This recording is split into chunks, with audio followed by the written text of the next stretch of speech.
Jadi kan tadi kan kita udah ngebahas yang vaksin pertama yang virusnya sudah dilemahkan atau dimatikan. Yang sekarang kita gunakan yang atau sekarang Sinovac kita gunakan. atau CoronaVac ini. Ya. Nah yang kedua itu kan tadi yang dari mRNA. Berarti cara kerjanya tuh Belum ada. beda ya dok ya? Ya beda. Beda. Kalau yang mRNA tadi kan hanya material genetik pembawa pesan, ya kode genetik dari virus itu. Jadi hanya bagian atau part dari inti sel. Nah itu disuntikan, ya kan, masuk ke dalam sel kita dan akan dibaca kode pesan genetik itu dibaca oleh sel kita dan untuk dibentuklah apa yang protein tadi, protein spike tadi, yang sangat merupakan karakteristik dari virus COVID-19 ini. Tapi yang sangat proteinnya penting. doang kan ya dok ya, bukan yang lainnya kan? Enggak, karena dipilih memang pembawa pesan kode genetik mRNA-nya adalah khusus untuk yang membawa pesan pembentukan protein spike ini, atau yang seperti paku atau seperti landak ini, karena dia yang sangat berperan besar karakteristik untuk memicu cepat datangnya si antibody tadi. Oh, jadi cuman kayak istilahnya tuh cuman kayak miripnya aja gitu ya dok ya? Iya. Tapi bukan virus gitu kan? Jadi kalau ada maling dengan karakteristiknya, ceritanya malingnya nih si landaknya ini, si protein spike ini, karena protein spike ini atau protein S ini yang sangat penting untuk berikatan dengan reseptor di sel-sel tubuh saat dia menginfeksi. Jadi saat gitu. si maling landak ini mau menginfeksi, dia menggunakan si protein spike ini berikatan dengan sel-sel di pernafasan, makanya jadi gejala pernafasan ya.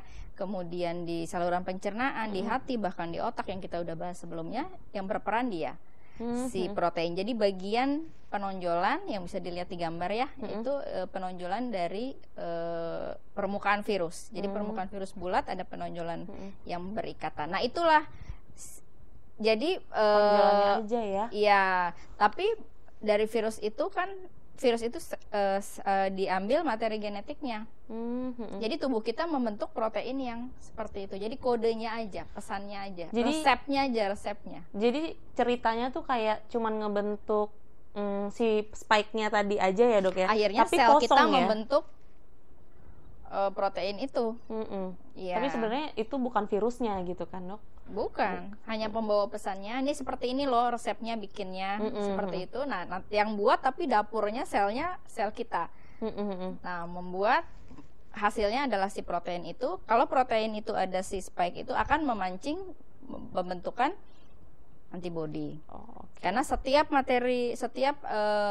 antigen, benda asing yang masuk, terutama protein ya, akan dikenali oleh yang namanya APC, antigen presenting cell, ya, itu akan ibaratnya seperti dia ngambil dulu lah, ya, seperti pembersihan lah. Si sel ini ambil dulu, ntar dipecah kecil-kecil, baru dipresentasikan ke, makanya dia antigen presenting cell, presentasikan ke T helper, ya, T helper baru dia menginduksi pembentukan antibody.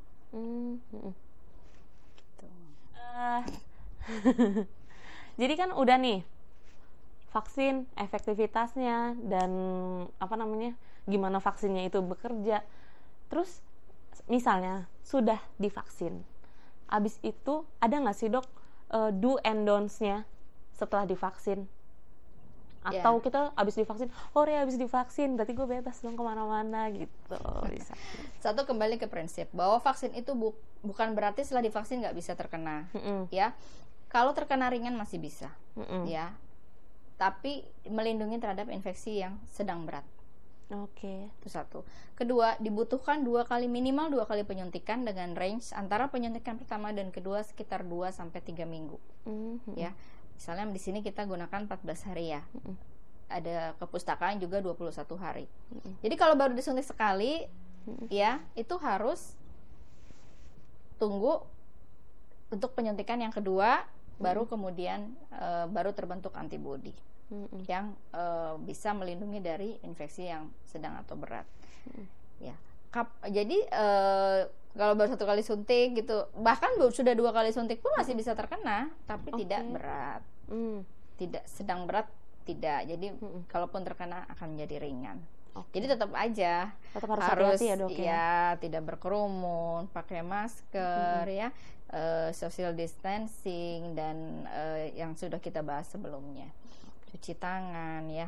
Nah itu tetap, karena tetap bisa terkena, ya kan? Kan kalau bisa jangan sampai kena dong. Iya, betul. Walaupun udah punya kekebalan dari vaksin, sudah ada sel antibody, atau kalau sudah lama setidaknya masih ada sel memori sel B, ya. Seperti itu. Kemudian do and don'ts. Kalau setelah divaksin, reaksi apa aja yang harus diperhatikan, ya? Dari studi kan reaksi ringan ada. Iya. Ya, tapi tidak ada yang sampai berat. Biasanya bisa tadi ya dikatakan bisa pusing, demam yang tidak terlalu tinggi, mungkin tidak maksimal hanya 2 hari, dan tidak terlalu tinggi juga. Kemudian batuk sedikit mungkin bisa ada, ya. Atau ada nyeri pada bekas suntikan. Biasanya akan diberikan obat anti nyeri atau anti demam. Oke. Ya, seperti itu. Kapan menjadi bahaya dan harus kembali ke rumah sakit? Kalau terjadi infeksi reaksi anafilaksis. Apa ya, itu, Dok? anafilaksis adalah reaksi alergi yang terjadi sangat cepat, ya, sehingga biasanya ada observasi kan 30 menit. Sebenarnya anafilaksis bisa terjadi segera setelah saat penyuntikan apapun, ya, bukan hanya vaksin, vitamin apapun, ya. Biasanya penyuntikan intravena, ya. Walaupun bisa juga dengan obat tablet. Tapi biasanya yang langsung suntikan itu dari 1 menit sampai 6 jam itu masih masuk anafilaksis. Bahkan ada kasus 12 jam. Tapi tersering itu 2 jam pertama. Makanya kebanyakan tuh yang habis divaksin, Maria baca, jangan langsung pulang setelah divaksin, ya, gitu ya, Dok? Kemarin kalau pas Pak Presiden kita 30 menit ya. Ya sebenarnya sih ya mungkin 11 sampai 2 jam.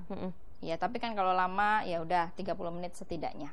Karena memang yang dikhawatirkan itu 5 menit, 15 menit, 30 menit itu. Kalau terjadi reaksi alergi yang fatal itu langsung terjadi, dan itu harus cepat diberikan suntikan epinefrin. Makanya kalau di rumah sakit pasti, atau di tempat yang menyuntikkan pasti ada. Karena kalau telat hitungan menit saja, itu tekanan darahnya turun, itu berakibat kematian fatal.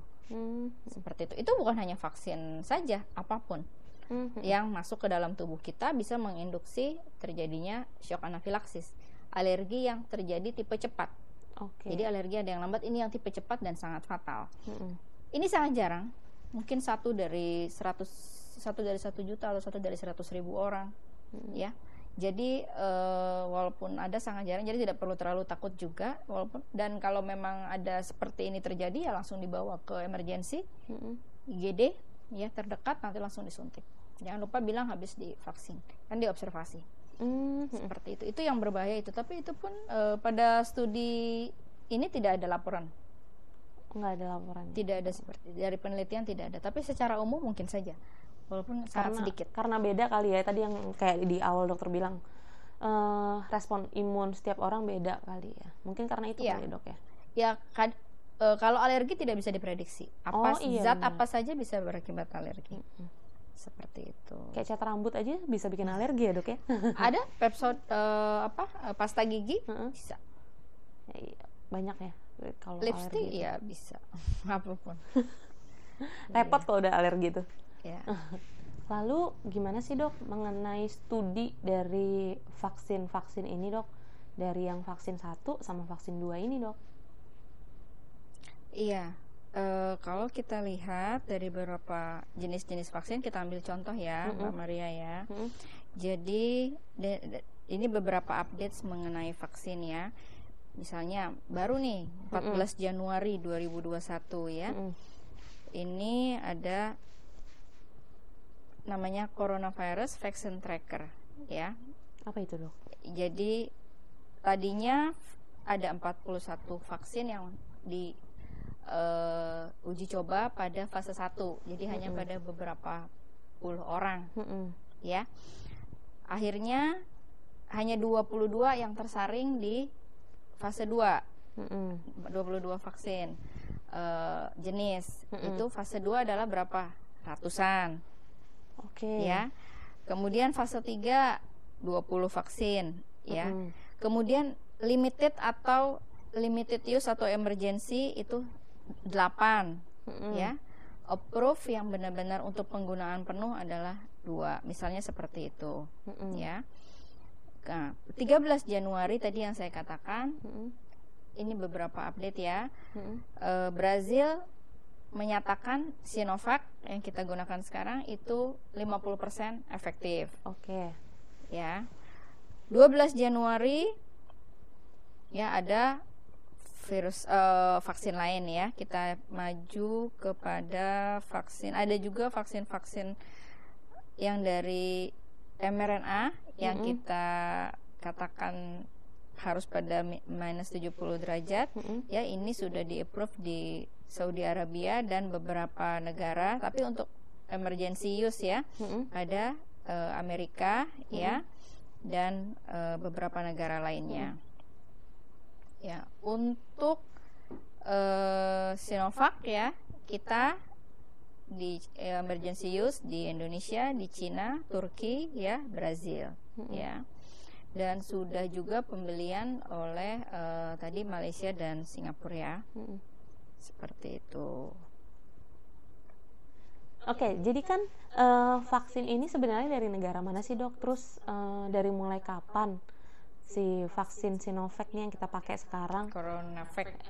CoronaVac ini, Sinovac atau CoronaVac ini dimulai penelitiannya tuh sebenarnya mulai dari kapan sih, Dok? Soalnya dari rentang waktunya tuh kayaknya cepet juga ya gitu. Dalam waktu segini tuh udah ada gitu. Ya kan memang kita katakan karena ini pandemi ya, sehingga sejak, nah kita bicarakan ini saya ambil dari The New York Times ya, tentang vaksin Sinovac atau CoronaVac ini ya. Jadi ada suatu perusahaan besar ya, biotech itu adanya di private company ya di China. Nah di Beijing dia membuat vaksin coronavirus yang kita sebut CoronaVac ini. Penelitian di Brazil mengatakan bahwa CoronaVac memiliki efektivitas yang tadi awalnya 50%, terus ada data 78%, ya karena memang studinya berbeda-beda pada subpopulasi orang yang berbeda. Di Turki 91% efektivitasnya ya. Ya, ini merupakan batas minimum yang diperbolehkan untuk vaksin itu digunakan. Jadi efektif lah setidaknya 50%. Ya, tadi sudah kita bahas vaksin ini dibuat dari coronavirus yang diinaktivasi dengan beta propiolakton, sehingga virus ini tidak bisa menginfeksi sel lagi ya, dia hanya diam-diam saja dengan proteinnya yang akan, tapi dia masih memiliki protein penonjolannya yang akan memicu pembentukan antibodi. Kemudian awalnya untuk membentuk vaksin CoronaVac ini, para penelitiannya itu dimulai dengan mengambil sampel pada coronavirus dari pasien-pasien di Cina, di Inggris, Italia, Spanyol ya, dan Swiss. Ya, akhirnya diambil yang dari China. Kemudian bagaimana membunuh virusnya ini? Tadi karena virus ini dibiarkan di sel ginjal monyet, ya. Kemudian virus ini bisa diinaktivasi atau dilemahkan atau tidak aktif lagi dengan zat kimia yang tadi kita sebut beta propiolakton, ya. Kemudian komponen yang komponennya itu menjadi tidak aktif ya, kemudian dengan cara berikatan dengan gen dari virus tersebut, sehingga tidak bisa lagi dia bereplikasi. Kalau dia replikasi dia bisa menginfeksi kan, tapi proteinnya tersebut atau penonjolan komponennya tetap ada di virus tersebut. Si spike-nya tadi itu ya, si protein S atau spike tersebut. Kemudian si virusnya yang sudah tidak aktif tadi dicampurkan ke dalam suatu komponen yang disebut sebagai adjuvan atau aluminium, itu yang berbasis aluminium untuk membuat lebih tinggi, ya, bisa menstimulasi, memancing sistem respon imun datang lebih tinggi lagi, lebih cepat lah, jadi manggilnya mungkin seperti ada alarmnya, jadi ya. Sesungguhnya virus yang sudah diinaktivasi ini sudah tadi kita banyak digunakan, ya, lebih dari 1 abad, ya, untuk vaksin polio sejak 1950, vaksin rabies dan hepatitis. Malahan kalau untuk jenis vaksin yang mRNA itu penggunaannya belum seluas vaksin yang inaktif seperti ini, ya. Gitu. Ya. Nah, untuk vaksin timeline-nya kapan mulai dibentuk? Tadi pertanyaan Mbak Maria, Januari 2020, jadi setahun yang lalu ya. Iya. Vaksin Sinovac ini mulai dibuat, ya, dengan menginaktivasi virus itu, ya, mulai dibuat. Kemudian bulan Juni 2020 mulai fase 1-2, ya, tidak ada efek samping, ya. 1-2 jadi puluhan, ratusan, ya. Kemudian mulai fase 3 di Brazil, di Indonesia juga, di Bandung dan di Turki.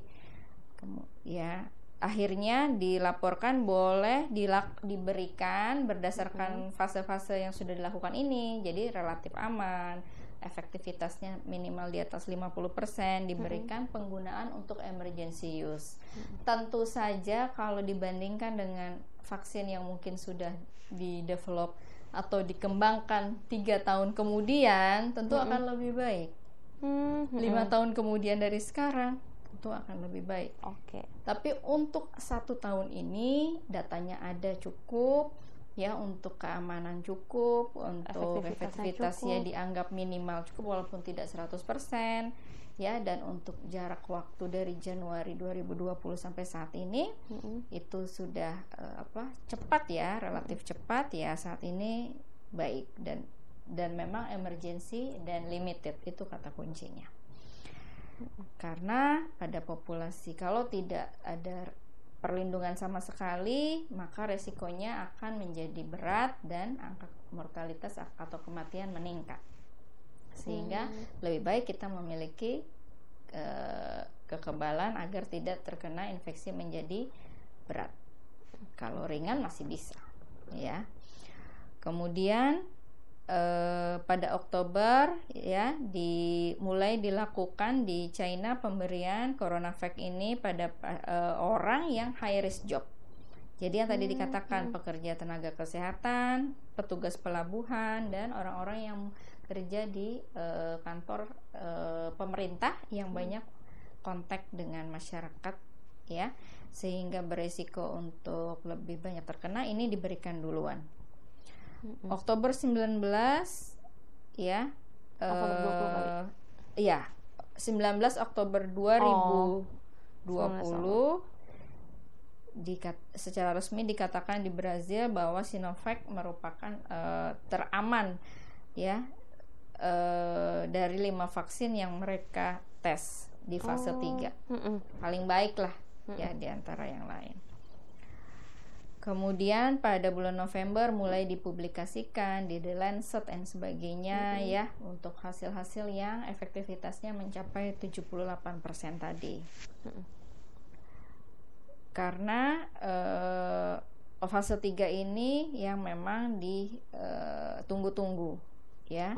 Karena hanya fase 3 ini yang akan menggambarkan cukup untuk memproteksi orang atau enggak. Karena kan kalau fase 3 dia udah ribuan diberikan, subjek penelitiannya sudah ribuan orang. November 2019, 19 November 2020, ya, pemerintah Brazil sempat memberhentikan penelitiannya karena efek samping. Namun kemudian boleh dilanjutkan lagi karena ternyata hanya ringan, ya. Dan juga efektif ya, sehingga sempat orang curiga ini kenapa sempat diberhentikan atau tidak, karena kan mereka juga berhati-hati, tapi memang datanya cukup aman ya. Akhirnya Desember 2020 ya, 1 bulan yang lalu mereka mengharapkan pemberian menciptakan 300 juta dosis pada 2020 dan bisa akan juga memproduksi sampai 600 juta vaksinnya ya. Brazil, penelitian di Brazil masih Desember tanggal 23 bahwa tadi efektivitasnya 50%. Nah, yang bagus yang di Turki. Yang di Turki itu ya, 24 Desember baru ya. Baru 91% efektif. Efektifnya. Ya, karena katanya di sana subjeknya itu memang orang-orang yang populasi yang aman lah, tidak banyak konteks dengan orang ya. Jadi cenderung netral ya. Ya. Kemudian 7 Januari itu baru banget. Nah, ini penelitiannya di Lancet bahwa efektivitas yang tadi katanya di Brazil bilang 50%, ternyata bisa 78%. Oh, lebih tinggi. Ya, karena dilakukan penelitian lagi dari subgrup ya, berdasarkan beberapa pertimbangan ya, itu memang bisa mencapai 78%, walaupun ya setidaknya tadi yang 50% masih di atas dari batas minimal ya. Kemudian tidak ada dari peserta penelitian pada fase 3 ini yang mengalami efek samping yang sedang atau berat ya. Jadi ini penting, karena kalau dia mengalami efek samping sedang berat tidak aman lagi, tidak safety lagi ya. Nah, tapi memang tadi efektivitas ini ditentukan oleh beberapa subgrup yang berbeda. Tiap orang relatif berbeda, sehingga range-nya tadi juga berbeda. Akhirnya 11 Januari kita gunakan ya. Udah kayak lagu ya, 11. Lagunya siapa, Gigi itu, ya? Iya. Mulai digunakan, Pak Presiden kita sudah disuntik. Lebih dulu ya. 13 Januari di penelitian di Brazil mengatakan lagi ya, ini dan Turki boleh, tapi ya untuk emergency use. Ya, dengan segala kekurangan dan kelebihannya dan semua data-data ini, saya kira saat ini dengan subpopulasi yang tadi ya, yang 18 sampai 59 tahun, tidak ada komorbid, high risk, sering ketemu orang, sering traveling, daripada kena nanti berat, mendingan divaksin. Setuju? Iya. Oke deh. Jadi lebih baik divaksin untuk orang-orang yang high risk tersebut ya, Dok ya. Dan jangan lupa nanti juga sambil kan kita menunggu, kita masih nunggu juga nih sangat perkembangannya banget, gitu kan. Banget. Karena ini kan masih ini juga baru banget ya. Emergency, iya. Karena ini emergency. Ya, kita berdoa dan kita selalu berharap bahwa untuk kedepannya itu vaksinnya penelitian pasti akan jauh dilakukan. Lebih baik ya, Dok ya. Harus. Dari yang tadinya cuma 50-70, mudah-mudahan sih benar-benar semakin bisa aman, semakin efektif, efekasinya semakin baik. Iya. Atau mungkin efek semakin sampingnya murah, makin berkurang. Ya, kayak semakin mudah untuk penyimpanan. Terus distribusinya juga lebih mudah, jadi setiap orang bisa dapat ya, Dok. Sementara itu stay safe. Sementara itu harus stay safe, stay healthy, jaga jarak, pakai masker, sering cuci tangan, dan jangan lupa tonton kita terus channel YouTube kita, subscribe, komen, dan share ke teman-teman kalian supaya bisa kita bagikan hal-hal yang bermanfaat buat kalian semua. Stay safe and bye-bye.